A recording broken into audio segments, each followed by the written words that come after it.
Dear students, पिछले दिनों कुणाल का एक बड़ा ही लंबा, प्रभावित करने वाला, दिल की गहराइयों से लिखा हुआ एक लंबा कमेंट आया। यहाँ इस कमेंट को आप देख सकते हैं। पहली बात तो इतना सारा लंबा कमेंट लिखने में काफ़ी टाइम लगा होगा, और दूसरी बात इसमें जो शब्द हैं, जो वाक्य है, वो काफ़ी प्रभावित करने वाला है। दिल की गहराइयों से लिखा गया है, सच्चे मन से लिखा गया है। ऐसे बहुत सारे कमेंट्स आपके भी आते रहते हैं। बहुत सारे छात्र छात्राएँ अपने दिल की बात लिखते हैं। तब पता चलता है कि छात्र कितने अंदर से टूटे हुए हैं। कभी कभी वे घबराए हुए दिखते हैं, क्योंकि जिस तरह से सरकारी उपेक्षा, व्यवस्था का दोष और बिचौलियों का आतंक चारों ओर दिख रहा है, छात्र कभी कभी परेशान हो जाते हैं। डेली आपके कमेंट्स आते हैं और ये बताते हैं कि हम परिश्रम कर रहे हैं, मेहनत कर रहे हैं, लेकिन इस मेहनत का जब फल नहीं मिलता एप्रोप्रिएटली, तो लगता है कि ये सब बेकार तो नहीं जा रहा है। तब मन कभी कभी घबराता है, निगेटिविटी की ओर जाता है। मन ये सोचने लगता है कि पढ़ना ही बेकार है। लेकिन यहाँ पर हम कहेंगे आप सभी को, आपके साथ हम हैं, साथ में हैं, लगातार चलेंगे, घबराना नहीं है। अभी पूरा विश्व ही संकट से गुजर रहा है, शायद समय ही खराब है। हम सभी एक बड़े ही बुरे दिन का, बैड टाइम का सामना कर रहे हैं। इससे भी हम लोग निकलेंगे, व्यवस्थाएं भी सुधरेंगी, सब कुछ धीरे धीरे सामान्य होने लगेगा। लेकिन हो सकता है इसमें समय लगे, थोड़ा समय लग सकता है।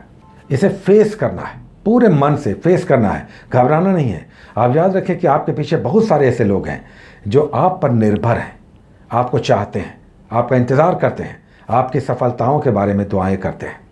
बहुत सारे लोग ऐसे हैं। इसलिए कोई भी कदम, किसी भी तरह की निराशा आपके मन में नहीं आनी चाहिए, वैसी जो उनको भी दुख पहुंचाए। आप अकेले नहीं हैं, याद रखें। अक्सर लोग कभी कभी अकेलेपन में कुछ ऐसा कदम उठा लेते हैं जिससे लगता है कि वो अकेले थे, उनके पीछे कोई नहीं था।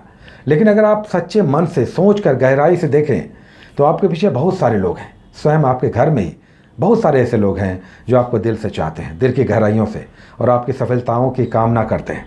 साथ ही वे चाहते हैं कि आप सफल हों, कामयाब हों, और आपकी सफलताओं में वो अपनी सफलताएं देखें, प्रसन्न हो, खुश हों। तो घबराना नहीं है, ये समय भी टलेगा, जल्दी टलेगा। लेकिन हमें अपने अंदर के आत्मबल को मजबूत करके रखना है, तब तक जब तक कि हमें अपना लक्ष्य नहीं मिल जाता। बहुत सारे लोग, बड़े बड़े लोग, बड़ी बड़ी ठोकरों के बाद, बड़ी बड़ी असफलताओं के बाद अपना वांछनीय लक्ष्य प्राप्त कर पाए। तो आपको भी अपना लक्ष्य मिलेगा, समय लग सकता है। यह समय कभी कभी लंबा हो जाता है, लेकिन मिलेगा ज़रूर। तो विश्वास रखना चाहिए, पॉजिटिविटी मन में रहेगा तो हम लक्ष्य की ओर भी सधे हुए कदम से, लेकिन मजबूती से बढ़ेंगे। चलिए, आज जो हम लोग टॉपिक्स कर रहे हैं उसे हमने एकदम सिंप्लीफाई कर दिया, एकदम सिंप्लीफाई कर दिया। अब आपको टॉपिक्स करने में कोई दिक्कत नहीं आएगी।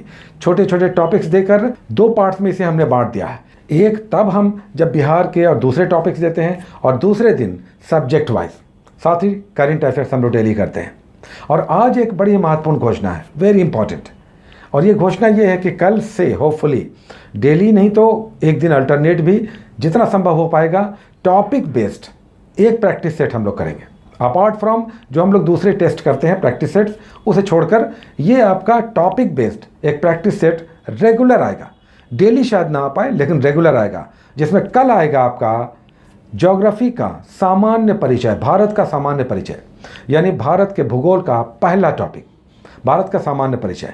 तो ये टॉपिक पर 30 क्वेश्चंस कल आप बनाएंगे। आप रिवाइज कर लें इस टॉपिक को। अगर आपने इसे रिवाइज नहीं किया है, कल 30 क्वेश्चंस चुने हुए, जो आप प्रैक्टिस सेट्स बनाते रहते हैं, ऑब्जेक्टिव बुक्स में पढ़ते रहते हैं, उससे ही कलेक्ट करके अच्छे क्वेश्चंस निकाले गए हैं, ताकि आपका टाइम सेव हो और जो टॉपिक्स में बहुत इंपॉर्टेंट क्वेश्चंस हैं वो यहाँ पे दिख जाए और आपका प्रैक्टिस हो। चलिए, अब आज के इस टॉपिक्स पे आते हैं, जो है मौर्योत्तर काल, पोस्ट मौर्यन एरा, यानी मौर्यों के बाद का काल, जिसमें छोटे बड़े 3 महत्वपूर्ण शासक वंश आपको दिखाई देंगे।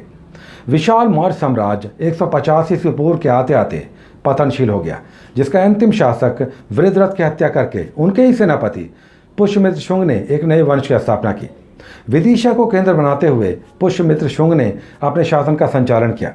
इस समय शुंग काल में 2 महत्वपूर्ण घटनाएं देखने को मिलती हैं। एक, यहाँ पर ब्राह्मणवादी व्यवस्था का पुनरुत्थान दिखाई देता है, जब मनुस्मृति का संकलन है, महाभाष्य लिखा जाता है पतंजलि के द्वारा। उसके बाद कालिदास के महत्वपूर्ण रचना मालविका अग्निमित्रम के नायक अग्निमित्र भी यहाँ पर दिखाई देते हैं। साथ ही विदेशी आक्रमण यूनानी आक्रमण के रूप में दिखाई देता है। पहला यूनानी शासक जिसने भारत पर आक्रमण किया, डिमेट्रियस फर्स्ट यानी दारा प्रथम, इस समय भारत पर आक्रमण करता हुआ दिखाई देता है।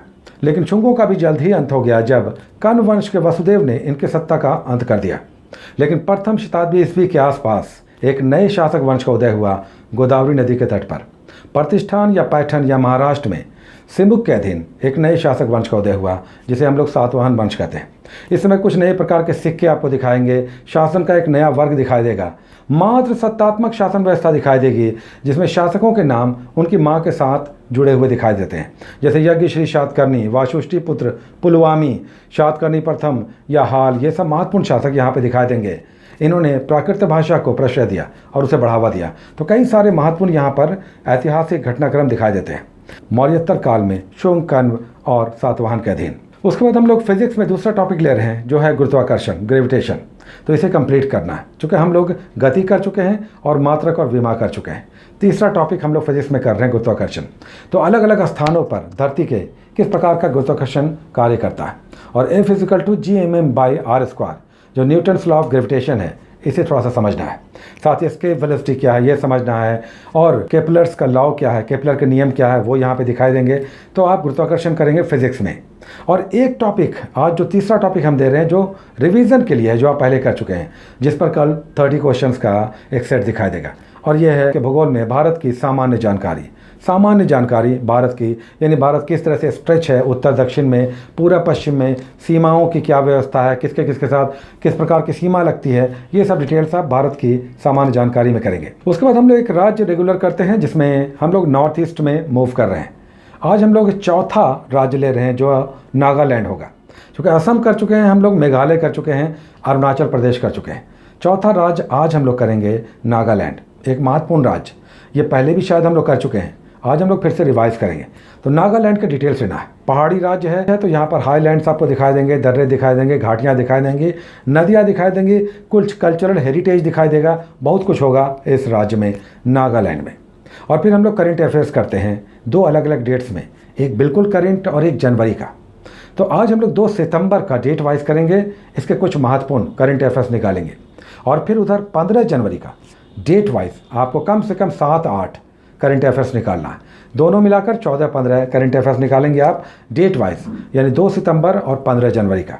साथ ही 20 करेंट अफेयर्स कहीं से भी आपको निकाल कर उसे आपको रिवाइज कर लेना है, और संभव हो तो कॉपी में नोट कर लें, लेकिन कॉपी में नोट करने में काफ़ी टाइम लगेगा। तो डेट वाइज वाला आप कॉपी में नोट कर लें, रेस्ट को आप कम से कम देख लें। अलग अलग कुछ महत्वपूर्ण current affairs, national international sports हैं, कहीं अधिवेशन हुआ, तो ये सब करेंट अफेयर्स में बहुत कुछ करना, और जितना आप करेंगे उतना ही कम होगा। ये आपको एग्ज़ाम में काम आएगा, जब आपको पता चलेगा कि डेली ये 30-40 क्वेश्चंस जो आप कर रहे थे, इसका बहुत बड़ा बेनिफिट आपको मिल रहा है, वो क्वेश्चंस के रूप में दिखाई देंगे। चेक किया।